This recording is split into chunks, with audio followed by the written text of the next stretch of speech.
There is a two difference between our plan and God's plan. In your plan, in the beginning, it might seem everything is going well, but at the end, you will get into a lot of trouble.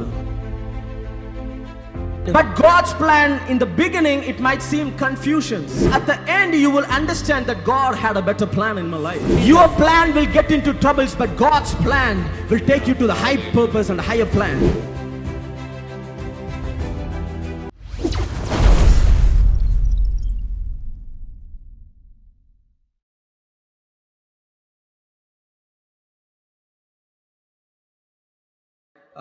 Can we all take Isaiah chapter 55 verse 8 and 9? 8-9 வசனங்கள். என் நினைவுகள் உங்கள் நினைவுகள் அல்ல, உங்கள் வழிகள் என் வழிகளும் அல்லவென்று கர்த்தர் சொல்லுகிறார்.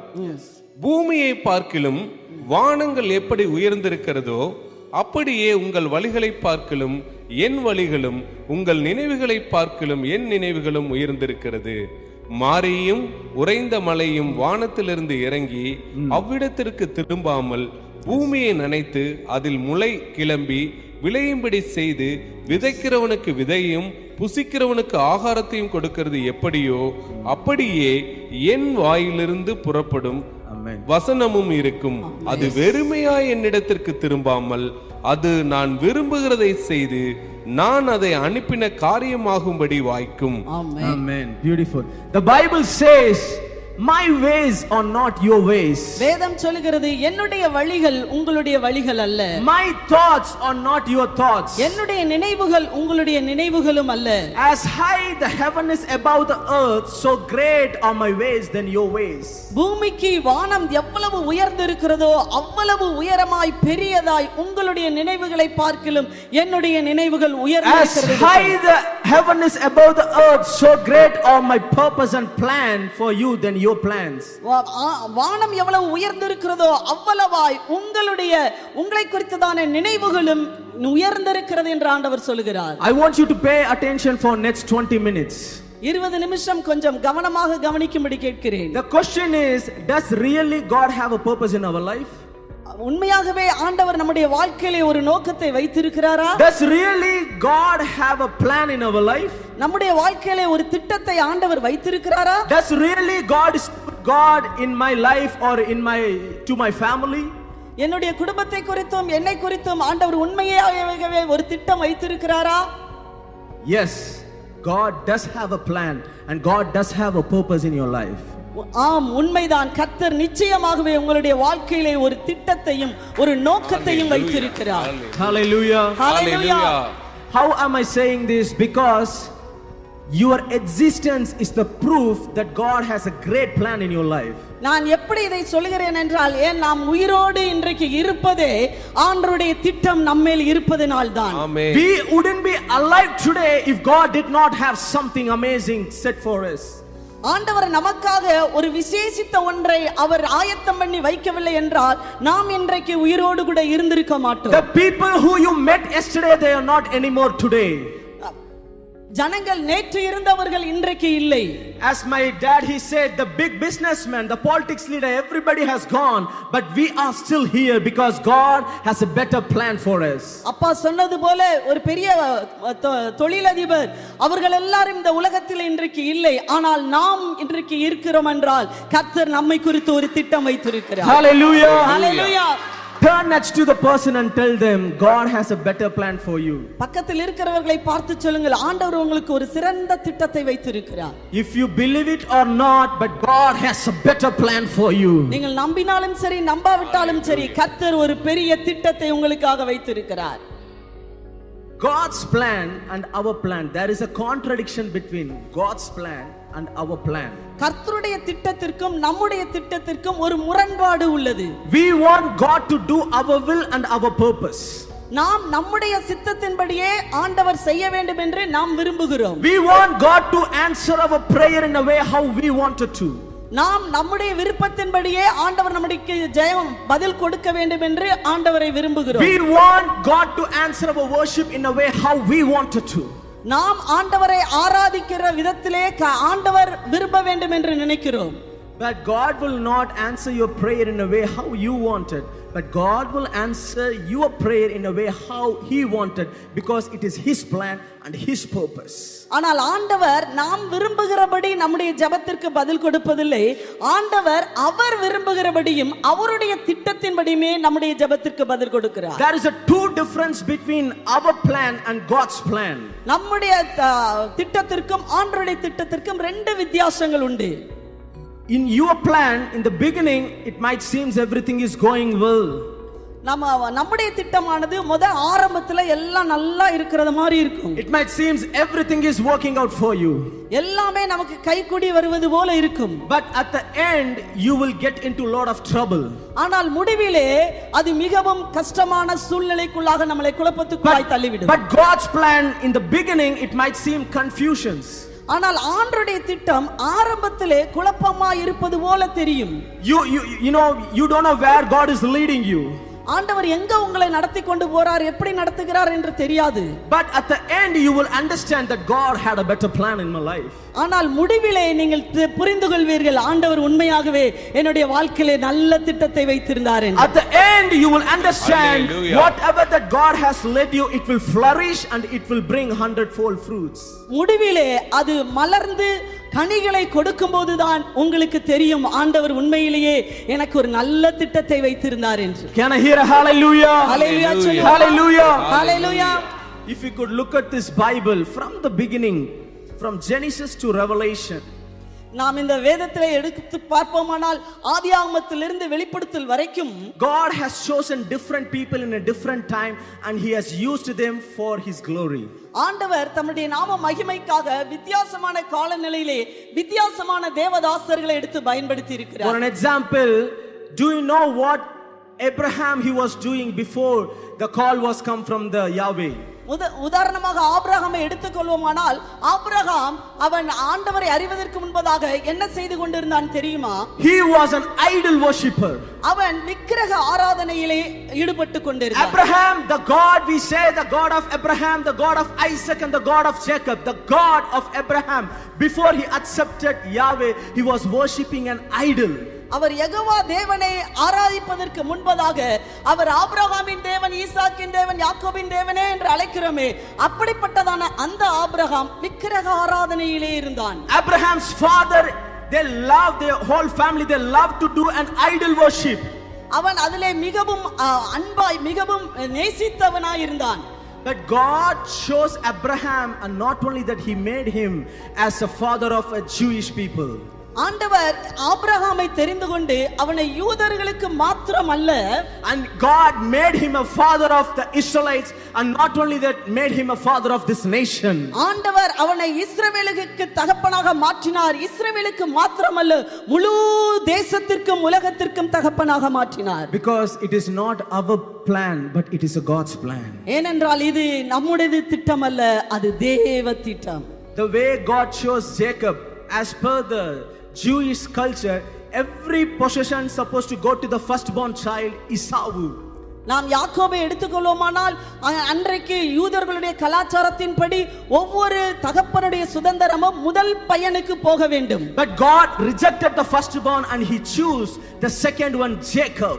ஆனால் ஆண்டவர் அந்த முதல் பையனை புறக்கணித்து, ஏசாவை புறக்கணித்து யாக்கோபை தெரிந்து கொண்டார். And not only that, He made Jacob into Israelites. அது மட்டுமல்ல, இஸ்ரவேலாக அவனை மாற்றினார். It is not our plan, but it is the plan of God. இது நம்முடைய திட்டம் அல்ல, அது தேவனுடைய திட்டம். It is not our purpose, but it is the purpose of God. அது நம்முடைய நோக்கம் அல்ல, அது தேவனுடைய நோக்கமாய் இருந்தது. When God chose Moses he was answering God, who am I to go before and stand before this Pharaoh? மோசேயை ஆண்டவர் தெரிந்து கொள்ளும் போது மோசே சொல்லுகிறான், ஆண்டவரே, நான் இந்த பார்வோனுக்கு போய் நிற்பதற்கு எம்மாத்திரம்? I don't know even how to speak, God. நான் எப்படி பேச வேண்டும் என்று எனக்கு தெரியாது. I don't know even how to stand before people, God. நான் ஜனங்களுக்கு முன்பதாக எப்படி நிப்பேனே எனக்கு தெரியாது. I'm not the right person. Go and look for somebody who is better than me. நான் தகுதியான சரியான மனிதன் அல்ல, வேறு யாரையாவது தெரிந்து கொள்ளும் என்று சொன்னான். And you know what God said to Moses? ஆனால் ஆண்டவர் மோசேயினிடத்தில் என்ன சொன்னார் தெரியுமா? I will choose whom I will choose.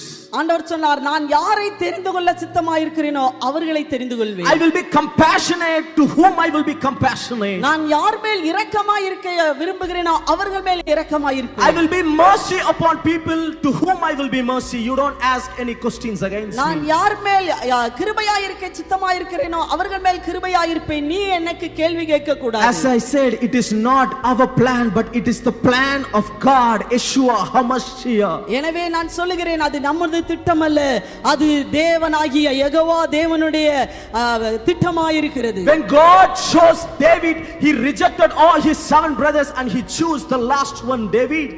ஆண்டவர் தாவீதை தெரிந்து கொள்ளும்போது 7 சகோதரர்களையும் புறக்கணித்து தாவீதை மட்டும் தெரிந்து கொண்டார். He rejected all the 7 brothers who were looking good, tall and big body. அவர் 7 சகோதரர்களும் நல்ல வளர்த்தியாக நல்ல உடல் வாகோடு கூட இருக்கிறவர்களை ஆண்டவர் புறக்கணித்தார். And he chose this little boy, a shepherd boy, David, as a king over Israel. ஆனால் சின்ன பையனாகிய தாவீதை தெரிந்து கொண்டார். ஆடு மேய்க்கிறவனாய் இருந்து அந்த தாவீதை தான் ஆண்டவர் தெரிந்து கொண்டார். It is not our will, but it is the will of our God. அது நமது சித்தம் அல்ல, தேவனுடைய திட்டமாய் இருக்கிறது. Hallelujah. Hallelujah. When God called Jeremiah, he answered, God, you came to a wrong person. I'm not the one that you are looking for. ஆண்டவர் எரேமியாவை தெரிந்தெடுக்கும் போது எரேமியாவும் சொன்னார், ஆண்டவரே நீர் சரியான நபர், நீர் தேடுகிற சரியான நபர் நான் அல்ல என்று சொன்னார். I cannot fit into your calling, God. உம்முடைய அழைப்புக்கு நான் தகுதியானவன் அல்ல என்று சொன்னார். And God answered to Jeremiah, before you formed in the mother's womb, I knew you, Jeremiah. ஆனால் ஆண்டவர் எரேமியாவை பார்த்து சொன்னார், நீ தாயின் வயிற்றிலே உருவாகும் முன்னே நான் உன்னை தெரிந்து கொண்டேன். Before you were born, I consecrated you, Jeremiah. You are mine.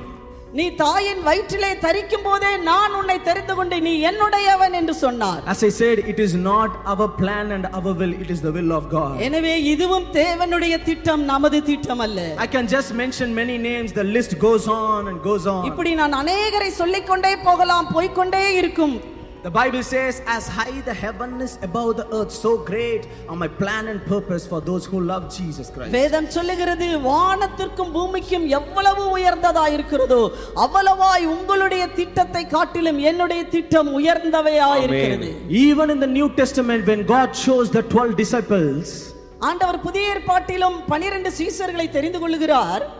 He did not choose according to their will, but he called, Matthew, come and follow me. ஆண்டவர் அவர்களுடைய விருப்பப்படி தெரிந்து கொள்ளவில்லை. ஆண்டவர் மத்தேயுவை பார்த்து சொல்லுகிறார், மத்தேயுவே என் பின்னே வா. John, Mark, Peter, come and follow me. John, mark, Peter, பேதுரு என் பின்னே வா என்று சொல்லுகிறார். So we did not choose God, but God has chosen us. எனவே நாம் தெரிந்து கொள்ளவில்லை, கர்த்தர் நம்மை தெரிந்து கொண்டார். Because God has a better plan in our life. ஏனென்றால் கர்த்தர் நம்மை குறித்து ஒரு சிறந்த திட்டத்தை Because வைத்திருக்கிறார். God has a better purpose in our life. கர்த்தர் உங்கள் ஒவ்வொருடைய வாழ்க்கை குறித்து ஒரு நோக்கத்தை வைத்திருக்கிறார். Hallelujah. Hallelujah. Hallelujah. Hallelujah. I have a friend, one of my friend in Dubai. We usually talk once in a week and we pray for each other. எனக்கு ஒரு ஃப்ரெண்ட் உண்டு துபாயிலே. நாங்கள் வாரம் ஒரு முறை நாங்கள் ரெண்டு பேரும் ஜெபம் பண்ணி கொள்வோம். And last time when I had a talk, he told me something that, Pratap, I never thought that I'm going to see you as the person who you are right now. போன தடவை நாங்கள் ஜெபம் பண்ணும்போது அவர் சொன்னார், பிரதாப், நான் ஒருபோதும் உன்னை நீ இப்படி இருப்பேன்னு சொல்லி நான் நினைச்சு கூட பார்த்ததில்லைன்னு சொன்னார். Then I answered him, even I never thought that I'm going to stand here as how you are seeing me. உண்மையாகவே நானும் கூட நினைக்கவில்லை நான் இப்படி நிப்பேன்னு சொல்லி. நீங்க பாக்குற இந்த பிரதாப்ப நானே நினைச்சு பார்த்ததில்லைன்னு சொன்னேன். 6 years ago I got my engineering graduation degree. 6 வருஷத்துக்கு முன்பதாக நான் இன்ஜினியரிங் பட்டம் படித்தேன். And I had lot of plans in my mind. I had lot of to do something. என்னுடைய மனசுல நிறைய திட்டங்கள் ஓடிக்கொண்டே இருந்தது, நிறைய காரியங்களை செய்யணும்னு சொல்லி. I was planning to start a restaurant. நான் ஒரு ரெஸ்டாரண்ட் ஆரம்பிக்க வேண்டும் என்று நினைத்தேன். I was planning to start a studio.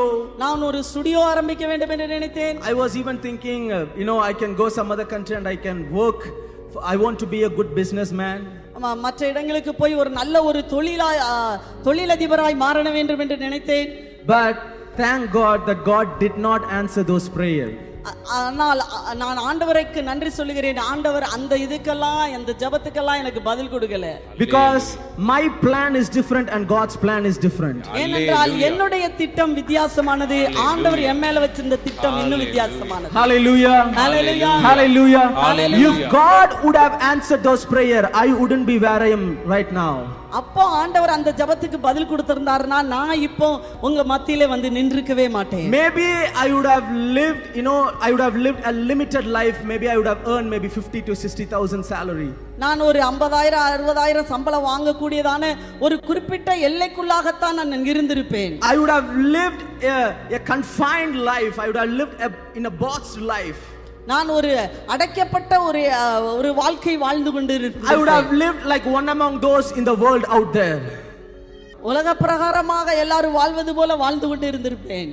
But God did not call me to live an ordinary life, but God called me to live an extraordinary life. எனவே ஆண்டவர் என்னை சாதாரண வாழ்க்கை வாழ அழைக்கவில்லை, அசாதாரண வாழ்க்கை வாழ அழைத்தார். God did not call us to do an ordinary ministry, but God called us to do an extraordinary ministry. ஆண்டவர் என்னை சாதாரண ஊழியம் செய்ய வேண்டும் என்று சொல்லவில்லை, அசாதாரண ஊழியத்தை செய்யும்படியாய் அழைத்தார். The moment when you accept Jesus Christ, you are not a common person, but you are an outstanding person. எனவே இயேசு கிறிஸ்துவை ஏற்றுக்கொண்ட நீங்கள் ஒவ்வொருவரும் சாதாரண மனிதர்கள் அல்ல, நீங்கள் ஒவ்வொருவருமே ஒரு அசாதாரண மனிதர்கள். You are not an average person, but you are born to get victory in everything that you do. நீங்கள் ஒவ்வொருவரும் சாதாரண மனிதர்கள் அல்ல, ஆனால் நீங்கள் எல்லாரும் ஜெயம் எடுக்கும்படியாக பிறந்திருக்கிறீர்கள். Hallelujah. Hallelujah.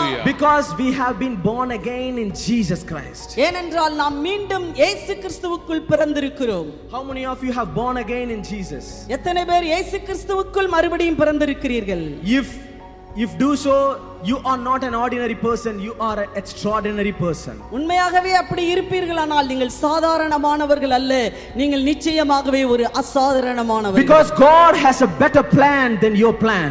ஏனென்றால் ஆண்டவர் உங்களுடைய வாழ்க்கையிலே உங்களுடைய திட்டத்தை விட அவர் ஒரு சிறந்த திட்டத்தை உங்களுக்கு வைத்திருக்கிறார். God has a better purpose than your purpose. உங்களுடைய நோக்கத்தை விட ஆண்டவர் ஒரு சிறந்த நோக்கத்தை வைத்திருக்கிறார். There is no mountain that you cannot move. ஆண்டவரால் அசைக்க முடியாத மலைகள் இல்லை. There is no ocean that you cannot part. ஆண்டவரால் பிரிக்க முடியாத கடல் செங்கடல்கள் இல்லை. There is no chain that God cannot break. ஆண்டவரால் கட்டுகளை அவிழ்க்க முடியாத சங்கிலிகள் இல்லை. Because the God who is living inside of us is greater and powerful than the one which we are facing today. நீங்கள் இப்பொழுது பார்க்கிறதான அந்த பிரச்சனைகள் காரியங்களை காட்டிலும் உங்களுக்குள்ளாய் இருக்கிற இயேசு கிறிஸ்துவின் வல்லமை பெரியது. Hallelujah. Hallelujah. If we could take the life of Paul, நீங்கள் பவுலுடைய வாழ்க்கையை எடுத்துக்கொள்வீர்களானால், Paul, his plan was to kill all the Christians, those people who worship Jesus. பவுலுடைய நோக்கமெல்லாம் அவன் கிறிஸ்தவர்களை கொல்ல வேண்டும் என்பதுதான். But God's plan was different in Paul's life. ஆனால் பவுலுடைய வாழ்க்கையிலே ஆண்டவருடைய திட்டம் வித்தியாசமாய் இருந்தது. He chose the same Paul who wanted to kill all the Christians, and he chose him as a mighty instrument in his hand. ஆண்டவர் அதே கொல்ல நிலைத்ததான அதே பவுலை தன்னுடைய கைகளில் எடுத்து ஒரு பெரிய கருவியாக பயன்படுத்தினார். And he used Paul as a mighty instrument to spread the gospel all over the world. அவர் உலகம் முழுவதும் கர்த்தருடைய வேதத்தை சுவிசேஷத்தை பறைசாற்றுகிறதான ஒரு பெரிய வல்லமையான கருவியாக பவுலை பயன்படுத்தினார். The person who was ready to kill all the Christians, the same person who took the gospel to the end of the earth. கிறிஸ்தவர்களை கொல்ல நினைத்த அதே பவுல் அதே இயேசு கிறிஸ்துவை உலகம் முழுவதும் கொண்டு சென்றார். It is not our plan, but it is the plan of Jesus Christ. எனவே இது நம்முடைய திட்டம் அல்ல, தேவனுடைய திட்டம். It is not our will, but it is the will of God. நம்முடைய சித்தம் அல்ல, தேவனுடைய சித்தமாய். Can we all put our hands and give him all the glory? கர்த்தரை ஸ்தோத்திரிப்போம். Hallelujah. Hallelujah. When God saw Paul, he did not see Paul, but he saw a new generation in Paul. பவுலை ஆண்டவர் பார்க்கும்போது வெறுமனே பவுலாக பார்க்கவில்லை, தலைமுறையாக பார்த்தார். When God saw Abraham, he did not see Abraham, but he saw a nations in Abraham. ஆபிரகாமை கர்த்தர் பார்க்கும்போது சாதாரண ஆபிரகாமை மட்டும் பார்க்கவில்லை, அவனுக்குள்ளாக தேசத்தின் தகப்பனாக பார்த்தார். When God saw David, he did not see David, but he saw a kingdom in David. தாவீதை பார்க்கும்போது வெறுமனை தாவீதாக பார்க்கவில்லை, அவனுக்குள்ளாக ராஜா தாவீதாய் பார்த்தார். When God saw Moses, he did not see Moses, but he saw a whole Israelites in Moses. ஆண்டவர் மோசேயை பார்க்கும்போது மோசேயை மட்டும் பார்க்கவில்லை, அவனை லட்சக்கணக்கான ஜனங்களை நடத்துகிறவராக பார்த்தார். I'm telling you, when God sees my dad, he did not see my dad, but he is seeing thousands of people in my dad. இன்னும் நான் சொல்லுகிறேன், என்னுடைய அப்பாவை எடுத்துக்கொண்டால் அப்பாவை ஆண்டவர் வெறும் தகப்பனாக பார்க்கவில்லை, ஆயிரங்களுக்கு தகப்பனாக அவரை பார்த்தார். Hallelujah. Hallelujah. When God sees Pratap, he is not seeing Pratap, but he is seeing a next generation in Pratap. எனவே ஆண்டவர் பிரதாப்பை பார்க்கும்போது பிரதாப்பை மட்டும் பார்க்கவில்லை, அடுத்த தலைமுறைகளை கர்த்தர் எனக்குள்ளாய் He is பார்க்கிறார். seeing a new generation in Pratap. புதிய தலைமுறையை எனக்குள்ளாக கர்த்தர் He is பார்க்கிறார். seeing a faithful generation in me. ஆண்டவர் அடுத்த திறமையான தலைமுறைகளை எனக்குள்ளாய் பார்க்கிறார். In the same way, when God sees you, he did not see you. எனவே அதே போல ஆண்டவர் உங்களை பார்க்கும்போது உங்களை மட்டும் பார்க்கவில்லை, But he is seeing your family behind you. உங்களுக்கு பின்பதாக இருக்கிற குடும்பம் முழுவதையும் He is பார்க்கிறார். seeing your relatives behind you. உங்களுக்கு பின்பதாக இருக்கிற உங்கள் உறவினர்களை எல்லாம் He is பார்க்கிறார். seeing all your friends and thousands of people when he sees you. ஆண்டவர் உங்களை பார்க்கும்போது உங்களுக்கு பின்பதாக இருக்கிற ஆயிரங்களாய் ஆண்டவர் உங்களை பார்க்கிறார். Because his plan is far greater than our plan. ஏனென்றால் அவருடைய திட்டம் நம்முடைய திட்டத்தை விட பெரியது. His ways are far greater than our ways. அவருடைய வழிகள் நம்மை பார்க்கலும் மிகவும் உயர்ந்தது. Hallelujah. Hallelujah. If we could take the life of Jesus Christ, இயேசு கிறிஸ்துவினுடைய வாழ்க்கையை எடுத்துக்கொள்வீர்களானால், when he was at the Garden of Gethsemane, ஆண்டவர் கெத்செமனே தோட்டத்திலே வரும்போது Jesus, he was 100% man and he was 100% human. அவர் 100% மனிதனாகவும் இருந்தார், 100% தேவனாகவும் இருந்தார். But when he was at the Garden of Gethsemane, his human side just popped up. Our Gethsemane தோட்டத்திற்கு வந்தபோது அவருடைய மனிதத்தன்மை வெளிப்பட்டது. And he prayed, God, take this cup away from me, God. ஆண்டவர் பிதாவை நோக்கி ஜெபம் பண்ணினார், பிதாவே என்னிடத்திலிருந்து இந்த பாத்திரத்தை எடுத்து போடும். I don't want to go through this pain. நான் இந்த வேதனையின் வழியாய் போக விரும்பவில்லை. I don't want to take the cross, God. நான் இந்த சிலுவையை எடுக்க விரும்பவில்லை. I don't want to go through this stressful situation. நான் இந்த கஷ்டமான சூழ்நிலைகளில் போக விரும்பவில்லை. Just imagine if Father would have answered that prayer. கொஞ்சம் நினைத்து பாருங்கள், ஆண்டவர் அந்த ஜெபத்திற்கு பதில் கொடுத்திருப்பாரானால் we would have missed a true salvation. We wouldn't be here right now. நாம் எல்லாரும் அந்த உண்மையான ரட்சிப்பை இழந்திருப்போம், இன்றைக்கு நாம் இங்கே இருக்க மாட்டோம். We would have missed a true love from our Lord. நாம் ஆண்டவருடைய உண்மையான அன்பை இழந்திருப்போம். But in the next verse we could see Jesus, he was telling, though it is not my will, God, let your will may happen. ஆனால் அடுத்த வசனமே வேதம் சொல்லுகிறது, அப்படி அவர் ஜெபித்து விட்டு உடனே சொல்கிறார், ஆனாலும் என் சித்தத்தின்படி அல்ல உம்முடைய சித்தத்தின்படியே ஆக கடவுள். Though it is not my plan, God, let your plan may happen. ஆண்டவரே என்னுடைய திட்டம் அல்ல சித்தம் அல்ல உங்க திட்டமே நிறைவேறட்டும். That's why Jesus is our Lord today. எனவே இயேசு கிறிஸ்து நம்முடைய ஆண்டவராய் Because he died for our sins and he resurrected on the third day. ஏனென்றால் அவர் நம்முடைய பாவங்களுக்காக மரித்து மூன்றாம் நாளிலே உயிரோடு கூட எழும்பினார். And not only that, he is sitting at the high place at the right hand of his throne. மட்டுமல்ல, ஆண்டவர் பிதாவின் வலது பார்சத்திலே சிங்காசனத்திலே வீற்றிருக்கிறவராய் இருக்கிறார். Turn next to the person and tell them, God has a high purpose in your life. பக்கத்தில் இருக்கிறவரை பார்த்து சொல்லுங்கள், ஆண்டவர் உங்களை குறித்து ஒரு உயர்ந்த நோக்கம் வைத்திருக்கிறார். God has a high plan for you. ஆண்டவர் உங்களுக்காக ஒரு உயர்ந்த திட்டத்தை வைத்திருக்கிறார். If you could take the life of Paul, the moment when he accepted Jesus Christ, பவுலை பார்ப்போமானால் இயேசு கிறிஸ்துவை ஏற்றுக்கொண்ட உடனே he said, yes, I do have a plan, lot of plan in my life. ஆண்டவரே உம்முடைய சித்தத்தின்படி என்னுடைய வாழ்க்கையில ஆக கடவுது என்று சொன்னான். I do have a lot of plan in my life. I do have a lot of purpose in my life. நான் நிறைய திட்டங்களை வைத்திருந்தேன். But the moment when I accepted Jesus Christ, the life I live now, it is not me, but Christ who lives inside me. ஆனால் இயேசுவை ஏற்றுக்கொண்ட உடனே அவன் சொல்லுகிறான், நான் இனி பிழைத்திருக்கிறது நான் அல்ல, என்னில் கிறிஸ்துவே பிழைத்திருக்கிறார் என்று. He took all his plan and he crucified on the cross. அவர் எல்லா தன்னுடைய சொந்த விருப்பத்தை எல்லாம் எடுத்து சிலுவையிலே அறைந்தார். He took all his desires and the worldly passions and he nailed it on the cross.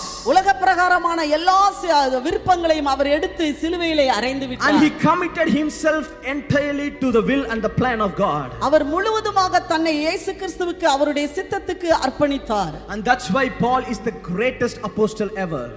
ஆனபடியினாலே Pavul பெரிய அப்போஸ்தலனாக எண்ணப்படுகிறார். How many of you willing to surrender your life to Jesus Christ today? எத்தனை பேர் உங்களை ஆண்டவருக்கு அர்ப்பணிக்க விரும்புகிறீர்கள்? How many of you willing to surrender all your plans at Jesus' feet? உங்களுடைய எல்லா திட்டங்களையும் ஆண்டவருடைய பாதத்தில் எத்தனை பேர் வைக்க விரும்புகிறீர்கள்? Your plan will get into troubles, but God's plan will take you to the high purpose and higher plans. உங்களுடைய திட்டங்கள் தோற்று போகலாமானால் ஆண்டவருடைய திட்டங்கள் உயர்ந்ததாகவும் மேன்மையானதாகவும் இருக்கிறது. And it will last forever and ever. அவர் நிச்சயமாக உங்களை கைவிடவே மாட்டார். Can we all put our hands and give him all the glory today?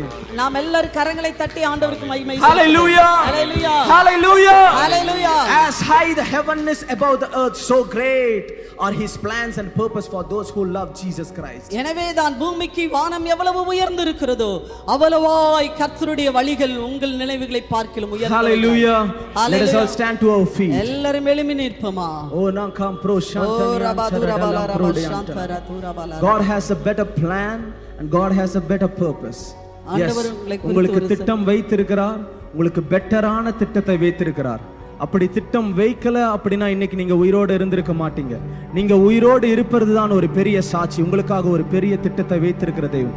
ரெண்டு கரங்களை உயர்த்தி அப்பாவுக்கு நேராக கரங்களை அசைத்து, அப்பா நீங்க என்ன பார்க்கறத ஆண்டவரே நான் உணர்றேன் சுவாமி. நாம் ப்ரோ ஷாண்டலகா ஆண்டவரே எங்களுடைய திட்டம் அல்ல, எங்களுடைய திட்டம் தோத்து போயிருவோம், எங்களுடைய அண்டர்ஸ்டாண்டிங்ல நாங்க தோத்து போயிருவோம். ஆனா உங்களுடைய அண்டர்ஸ்டாண்டிங், உங்களுடைய திட்டம் எங்களோட வாழ்க்கையில வேணும்.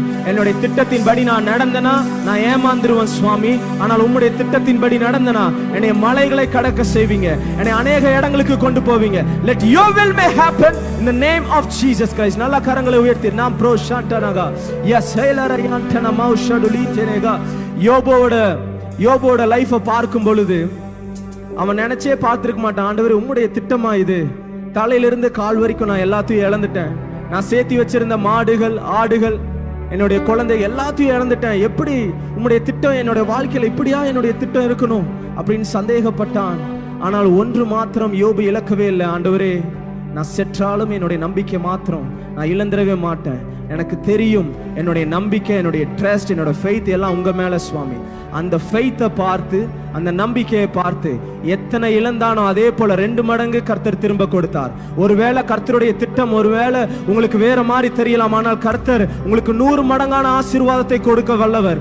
100 மடங்கான ஆசீர்வாதத்தை கொடுக்க வல்லவர். அல்லாம் போகான்டான் நாம் ப்ரோஷன்டனே ராட்டானலரகா. ஆரம்பம் அற்பமா தான் இருக்கும், கன்ஃபியூஷனா இருக்கும், குழப்பமா இருக்கும், ஆனால் முடிவோ அது சம்பூர்ணம், முடிவோ அது வெற்றி, முடிவோ அது பல கனிகளை கொடுக்கும். எஸ், உங்களை கனிகளை கொடுக்க அழைத்திருக்கிறார். நீங்க தான் அந்த மோசஸ், நீங்க தான் அந்த பால்.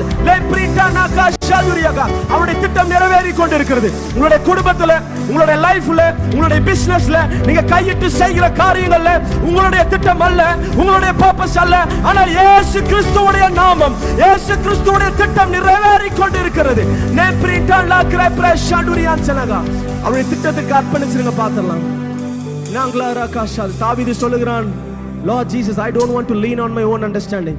என்னுடைய சொந்த சுயத்துல நான் சாராமல் பா உங்களை நான் நம்பி இருக்கிறேன், உங்க மேலேயே நான் சாஞ்சு இருக்கிறேன்னு சொல்றது போல இன்னைக்கு அப்பா கிட்ட சொல்லுங்க, அப்பா என்னுடைய சொந்த சுயம் அல்ல, என்னுடைய திட்டம் அல்ல. நான் திட்டம் வைத்திருந்தால் அது சீக்கிரமா அழிஞ்சிரும், எல்லாரும் என்னை விட்டு போயிருவாங்க. ஆனா let your will may happen, Father. உங்களுடைய சித்தம் எங்களுடைய வாழ்க்கையில நிறைவேறட்டும் சுவாமி. அவருடைய சித்தம் உங்களை விரிவாக்குவதுதான் அவருடைய சித்தம், உங்களை மேல கொண்டு போவதுதான் அவருடைய சித்தம், உங்களை பெரிதாக்குவதுதான் அவருடைய சித்தம், உங்களை எல்லைகளை விரிவாக்குவதுதான் அவருடைய சித்தம், உங்களுடைய கைகளின் செயல்களை விரிவாக்குவதுதான் அவருடைய சித்தம். உங்களுடைய இடதுபுறத்திலையும் வலதுபுறத்திலையும் கர்த்தர் விரிவை காண்கிறார், விரிவாக்கி கொண்டிருக்கிறது. உங்களுடைய எல்லைகள் விரிவாகிறது, உங்களுடைய ஊழியங்கள் விரிவாகிறது. நல்ல கரங்களை தட்டி தெய்வம், புது திட்டங்களை தருகிற தெய்வம். நாக்கா ஒருவேளை சவுல போல நீங்க உள்ள வந்திருக்கலாம், ஆனால் போகும்பொழுது பவுலாய் உங்களை அனுப்புகிறார். அவருடைய திட்டம் விரிவாகி கொண்டிருக்கிறது. ஒருவேளை அவரை நீங்க யாக்கோபாய் பார்த்திருக்கலாம், ஆனால் இயேசு உங்களை பார்க்கிற விதம் இஸ்ரவேல். நீங்கள் தான் யாக்கோபாய் பார்க்கிறீர்கள், ஆனால் இயேசு உங்களை இஸ்ரவேலாய் பார்த்து கொண்டிருக்கிறார். அன்பார்ந்தவர்களே, ஒவ்வொரு ஞாயிற்றுக்கிழமையும் ஏராளமான ஜனங்கள் நமது ஆலயத்திற்கு வந்து விடுதலை, சுகம், ஆசிர்வாதம் மற்றும் சமாதானம் பெற்று செல்கின்றனர். நமது சபையின் ஆராதனை நேரங்கள் ஒவ்வொரு ஞாயிற்றுக்கிழமை தோறும் முதலாம் ஆராதனை அதிகாலை 5 மணிக்கும், இரண்டாம் ஆராதனை காலை 7 மணிக்கும், மூன்றாம் ஆராதனை காலை 9 மணிக்கும், நான்காம் ஆராதனை மாலை 6:30 மணிக்கும் நடைபெறும். முதல் 3 ஆராதனைகளையும் நீங்கள் நேரலையாக சபையின் யூடியூப் வலைதளத்தில் உள்ள IPA சர்ச் கிணத்துக்கடவு சேனலில் உலகத்தின் அனைத்து பகுதிகளிலும் இருந்து பார்த்து பயனடையலாம். சிறுவர்களுக்கான ஓய்வு நாள் பள்ளி முதலாம் ஆராதனையில் காலை 5:45 மணிக்கும், இரண்டாம் ஆராதனையில் காலை 7:45 மணிக்கும், மூன்றாம் ஆராதனையில் காலை 9:45 மணிக்கும் நடைபெறும். மாதாந்திர அறிவிப்புகள். ஒவ்வொரு மாதமும் மாதத்தின் 1ஆம் தேதியன்று எண்ணெய் பூசி சுகமளிக்கும் வாக்குத்தத்த ஆராதனை அதிகாலை 5 மணிக்கும் காலை 10 மணிக்கும் நடைபெறும். ஒவ்வொரு மாதமும் 2ஆம் வெள்ளிக்கிழமை அன்று திறப்பின் வாசல் முழிரவு ஜெபம் இரவு 10 மணிக்கு நடைபெறும். ஒவ்வொரு மாதமும் 3ஆம் வெள்ளிக்கிழமை அன்று கட்டுகளை அவிழ்க்கும் உபவாச ஜெபம் காலை 10 மணிக்கு நடைபெறும். இக்கூட்டங்களில் கலந்து கொண்டு தேவ ஆசீர்வாதம் பெற்றுக்கொள்ள உங்கள் யாவரையும் அன்புடன் அழைக்கிறோம். வாரத்திற்கான அறிவிப்புகள். ஒவ்வொரு புதன்கிழமையன்றும் வாலிப சகோதரர்களுக்கான ஜெப கூடுகை மாலை 7 மணிக்கு நடைபெறும். ஒவ்வொரு வியாழக்கிழமையன்றும் ஆண்களுக்கான ஜெப கூடுகை புதிய ஆலயத்திலும், பெண்களுக்கான ஜெப கூடுகை பழைய ஆலயத்திலும் மாலை 7 மணிக்கு நடைபெறும். ஒவ்வொரு ஞாயிற்றுக்கிழமையன்றும் வாலிப சகோதரிகளுக்கான ஜெப கூடுகை மாலை 5 மணிக்கு நடைபெறும். நமது சபையில் தினமும் காலை 10 மணி முதல் மதியம் 2 மணி வரை ஜெபக்குழுவாக இணைந்து சபைக்காகவும் தேசத்திற்காகவும் ஜெபங்கள் ஏறெடுக்கப்படுகிறது. சபை ஆராதனையில் கலந்து கொள்ள உங்கள் யாவரையும் அன்புடன் அழைக்கிறோம். எங்களது முகவரி IPA ஜெப ஆலயம், சர்வம் தியேட்டர் பின்புறம், பொள்ளாச்சி மெயின் ரோட், கிணத்துக்கடவு 642109. ஜெப உதவிக்கு பாஸ்டர் E. ஜெயராஜ் 9443435618 9488873284. அன்பார்ந்தவர்களே, உங்கள் உதாரத்துவமான காணிக்கைகளால் இந்த டிவி நிகழ்ச்சியை தாங்க விரும்புவோருக்கான விவரங்கள். எங்கள் வங்கியின் கணக்கு விவரங்கள்: account name Kinathukadavu Indian Pentecostal Assemblies, account number 1709000003123, IFSC code BARB 0KINATH, account type current, bank name Bank of Baroda, branch Kinathukadavu. இணையதளத்தின் மூலமாக உங்கள் காணிக்கைகளை எங்களுக்கு செலுத்த விரும்பினால் www.ipaprayerchurch.org என்ற இணையதளத்திற்குள் சென்று டொனேட் என்ற ஆப்ஷனை கிளிக் செய்து உங்கள் உதாரத்துவமான காணிக்கைகளை எங்களுக்கு அனுப்பலாம். மேலும் கிணத்துக்கடவு இந்தியன் பென்டெகோஸ்டல் அசம்பிளிஸ் என்ற பெயரில் டிடி, செக் மற்றும் மணி ஆர்டர் மூலம் உங்கள் காணிக்கைகளை எங்கள் முகவரிக்கு அனுப்பலாம். எங்கள் முகவரி IPA ஜெப ஆலயம், சர்வம் தியேட்டர் பின்புறம், பொள்ளாச்சி மெயின் ரோடு, கிணத்துக்கடவு. மேலும் தொடர்புக்கு 9434356618 மற்றும் 9488873284.